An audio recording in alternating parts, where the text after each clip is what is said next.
Hello दोस्तों, आप सभी को जय मसीह की स्वागत करते हैं आज फिर से एक और नए वीडियो में। दोस्तों आज का वीडियो आप सभी मसीह भाई बहनों के लिए बहुत ही इम्पोर्टेंट होने वाला है। दोस्तों आज मैं आपको ऐसे 3 कारण बताने वाला हूं। यदि आप अपने जीवन में निराश हैं, उदास हैं, हर समय आप डिप्रेशन में गिरे रहते हैं, आप अपनी ज़िंदगी से हार गए हैं, थक गए हैं, तो ये जो 3 बातें हैं आप अपने जीवन में लागू कर लीजिए।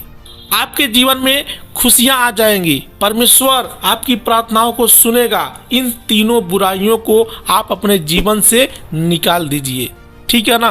तो आशा करता हूं कि वीडियो में लास्ट तक बने रहेंगे पूरी बात समझने के लिए। उससे पहले मैं आपसे रिक्वेस्ट करूंगा कि मेरे प्रियो, यदि आपने इस चैनल को सब्सक्राइब नहीं किया है तो सब्सक्राइब कर लें, ताकि हमारा नेक्स्ट वीडियो आप तक टाइम टू टाइम पहुंचता रहे।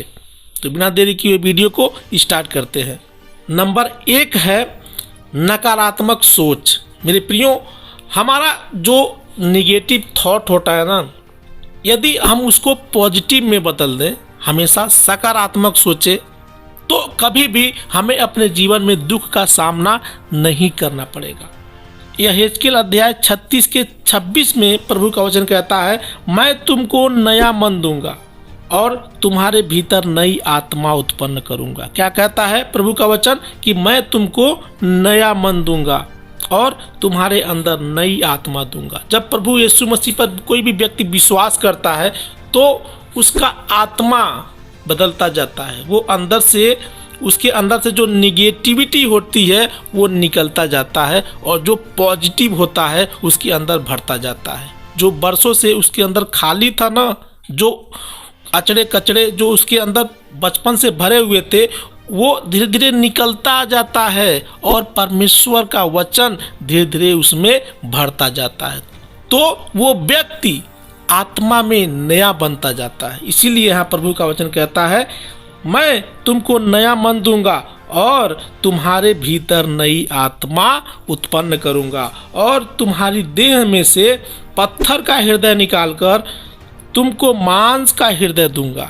क्या कहता है? कि तुम्हारे अंदर जो पत्थर का कलेजा है, बहुत सारे ऐसे लोग होते हैं ना जिनका दिल पत्थर का होता है, जो किसी पर रहम नहीं करते हैं, बहुत ही क्रूर होते हैं ना, हेरोदेस राजा की तरह जो बहुत ही क्रूर था।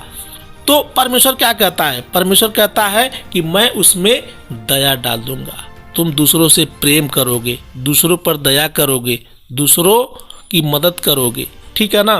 तो परमेश्वर का वचन कहता है कि मैं तुम्हारे अंदर जो पत्थर का हृदय है, पत्थर का दिल है, उसकी जगह मांस का हृदय डाल दूंगा, मांस का हृदय बना दूंगा, ठीक है ना। आगे लिखा है, मैं अपना आत्मा तुम्हारे भीतर देकर ऐसा करूंगा कि तुम मेरी विधियों पर चलोगे और मेरे नियमों को मानकर उसके अनुसार करोगे, ठीक है ना। तो मेरे प्रियो, ये जो निगेटिविटी होती है, नकारात्मक सोच होता है, नकारात्मक, आप इसके पीछे कभी मत भागना, नहीं तो आप जीवन भर परेशान रहोगे। आपको पॉजिटिव काम करना है। नीति वचन अध्याय 16 के 2 में लिखा है, मनुष्य का सारा चाल चलन अपनी दृष्टि में पवित्र ठहरता है, परंतु यहोवा मन को तौलता है। परमेश्वर क्या करता है? हमारे मन को तौलता है। हमारा मन नकारात्मक की ओर है या फिर सकारात्मक की ओर है। तो मेरे प्रियो, आपके अंदर जो ये नकारात्मक सोच है ना, इसको अभी आप निकाल दीजिए, उसको सकारात्मक में बदल दीजिए। मेरे प्रियो, बहुत सारे ऐसे लोग होते हैं जो अपने मन में बरसों से पाप, बुराई, मतलब उनके अंदर होता है। इसीलिए प्रभु का वचन कहता है कि ये लोग होठों से तो मेरा आदर करते हैं, पर उनका मन मुझसे दूर रहता है। मरकुस अध्याय 7 के 6 में ये लिखा है कि तुम्हारे मन में कल छपट, बेईमानी, हत्या, चोरी, झूठ, नफरत, लालच सब कुछ भरा हुआ है। तुम केवल मुंह से मेरा नाम लेते हो, लेकिन तुम्हारे मन में परमेश्वर का नाम नहीं है। परमेश्वर को तुम अपने मन से नहीं पुकारते हो, परमेश्वर को तुम अपने मन से नहीं बुलाते हो, ठीक है ना। इसीलिए उनके जीवन में समस्याएं हैं, कठिनाइयां हैं। नीति वचन अध्याय 17 के 20 में प्रभु का वचन कहता है, जो मन का टेढ़ा है उसका कल्याण नहीं होता। क्या लिखा है? जो मन का टेढ़ा है।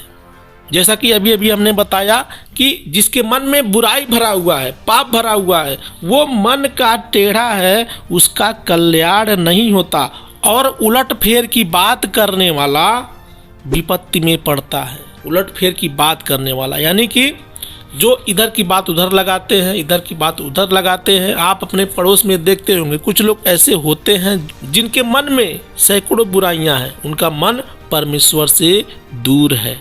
ठीक है ना? तो मेरे प्रियो, ये नंबर 1 था नकारात्मक सोच। आप अपनी सोच को सकारात्मक कर लीजिए, प्रभु की ओर अपना मन लगाइए, तो परमेश्वर आपके जीवन में सब कुछ अच्छा कर देगा। आपके घर में खुशियां आ जाएंगी। नंबर 2, अपने मन में बुरे विचार भरना। हमारे बहुत सारे ऐसे भाई बहन होते हैं, मान लीजिए यदि कोई मेरा दोस्त शराबी है, तो अगर वो शराब पीने के लिए आपको बुलाता है तो आपको वहाँ पर अपना दिमाग इस्तेमाल करना है। आप अपने मन को परखिए, अपने मन को जांचिए, अपने मन में बुरे विचार मत लाइए। ठीक है ना? नीति वचन अध्याय 23 के 24 में प्रभु का वचन कहता है कि सबसे अधिक अपने मन की रक्षा कर, क्योंकि जीवन का मूल स्रोत वही है। टेढ़ी बात अपने मुंह से मत बोल और चालबाजी की बातें कहना तुझसे दूर रहे। मेरे प्रियो, आप जब दुकान पर जाते हैं तो बहुत तोल भाव करते हैं ना कि 100 रुपए की सामान आप 50 रुपए में दे दो। मतलब ऐसा बहुत सारे लोग करते हैं। अब दुकानदार बेचारा, उसको तो बेचना ही है, इसीलिए यहाँ प्रभु का वचन कहता है कि टेढ़ी बात अपने मुंह से मत बोल और चालबाजी की बातें कहना तुझसे दूर रहे। सबोपदेशक अध्याय 11 के बारे में, बुरे काम के दंड की आज्ञा फुर्ती से नहीं दी जाती, इस कारण मनुष्यों का मन बुरा काम करने की इच्छा से भरा रहता है। चाहे पापी 100 बार पाप करे और अपने दिन भी बढ़ाए, तो भी मुझे निश्चय है कि जो परमेश्वर से डरते हैं और उसको सम्मुख जानकर भय से चलते हैं, उनका भला होगा। यानी प्रभु का वचन यहाँ स्पष्ट कह रहा है, चाहे पापी 100 बार पाप करे तो वो अपने जीवन का एक भी दिन ना ही घटा सकता है और ना ही बढ़ा सकता है।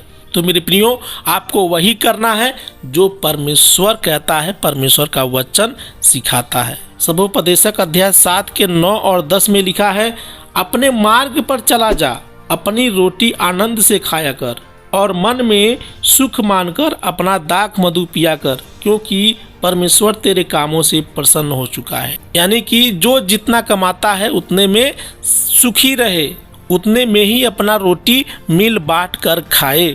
किसी का चोरी झपटी नहीं करना है, किसी को धोखा नहीं देना है, किसी से झूठ नहीं बोलना है। ठीक है ना? तो मेरे प्रियो, ये था नंबर 2, अपने मन में बुरे विचार नहीं भरना है, आपको बुरी सोच नहीं रखना है। अगर कोई पाप में डुबाना चाहता है आपको, तो आपको वहाँ पर अपने दिमाग का इस्तेमाल करना है। आपको वहाँ नहीं जाना है, क्योंकि आप एक परमेश्वर के दास हैं, परमेश्वर के बेटे और बेटियां हैं। ठीक है ना? नंबर 3 है मेरे प्रियो, बुरी संगति अपनाना। नीति वचन अध्याय 29 के 3 में लिखा है, जो बुद्धि से प्रीति रखता है वह अपने पिता को आनंदित करता है, परंतु वेश्याओं की संगत करने वाला धन को उड़ा देता है। मेरे प्रियो, आप जानते होंगे कि किसी का भी पिता अपने बेटे से तभी खुश होता है जब उसका बेटा अच्छा काम करता है, जब उसका बेटा अपने पिता की हर आज्ञा को मानता है। इसीलिए यहाँ प्रभु का वचन कहता है कि जो बुद्धि से प्रीति रखता है, एक बुद्धिमान व्यक्ति हमेशा अपने पिता की आज्ञाओं को मानता है।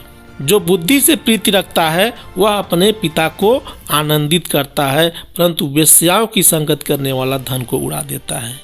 आप देखते होंगे कि बहुत सारे ऐसे लोग हैं जिनके पिता के पास बहुत दौलत होता है, बहुत पैसा होता है। वो क्या करते हैं, अपने पिता की जायदाद को वेश्याओं में, शराब में, दोस्तों में उड़ा देते हैं, खिला पिला देते हैं।